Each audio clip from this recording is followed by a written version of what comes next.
পৃথিবীর পথে মুসাফির। আসসালামু আলাইকুম। আমি ডক্টর এস এম ইলিয়াস। প্রিয় দর্শকদের প্রতি রইল শুভকামনা।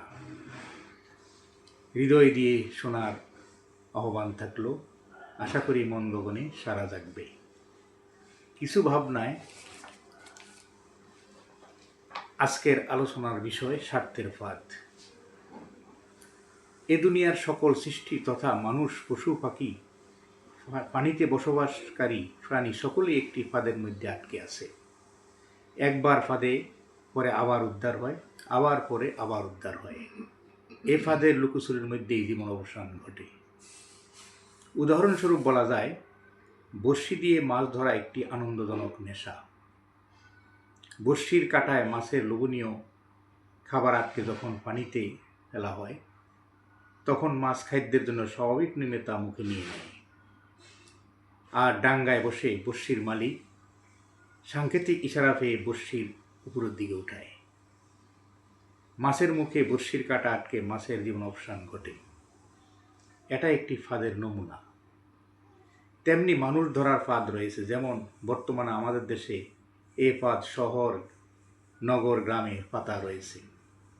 মানুষ লোভে পড়ে সে ফাঁদে পা দেয় এবং জীবন অবসান ঘটে। অভিভাবকদের ঋণের বেড়াজালে ফেলে দিয়ে যায়। তা হলো লোভনীয় বেতনের উপর অফার দিয়ে অবৈধভাবে ইউরোপ নেবার কথা বলে লক্ষ লক্ষ টাকা হাতিয়ে নেয়। ভয়ঙ্কর সাগর পাড়ি দেওয়ার জন্য প্লাস্টিক বা বেলুনের মতো বাতাস ভর্তি ছোট ছোট ইঞ্জিনের নৌকায় তুলে দেওয়া হয়। এভাবে কেউ বাঁচে, কেউ মরে। এ ধরনের আরও অসংখ্য নানাবিধ ফাঁদ রয়েছে। প্রতিনিয়ত মানুষ ফাঁদে পা দিচ্ছে। ভাই ভাইকে, বোন বোনকে স্বার্থের জন্য কি না করছে।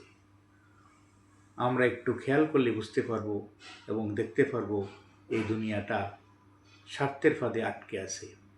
সব নৈরাজ্যের মূলে স্বার্থপরতা। আর এই স্বার্থ উদ্ধারের জন্য পাতা হয় নানাবিধ ফাঁদ।